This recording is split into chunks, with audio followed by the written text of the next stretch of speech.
দান দেব। সুবহানাল্লাহ, আলহামদুলিল্লাহ।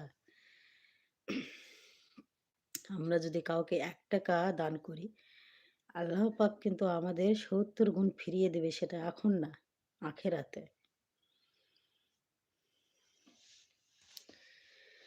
আল্লাহ সুবহানাল্লাহ।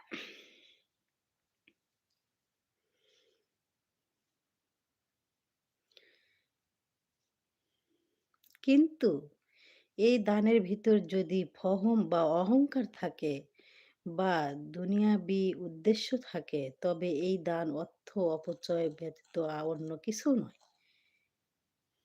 সুবহানাল্লাহ।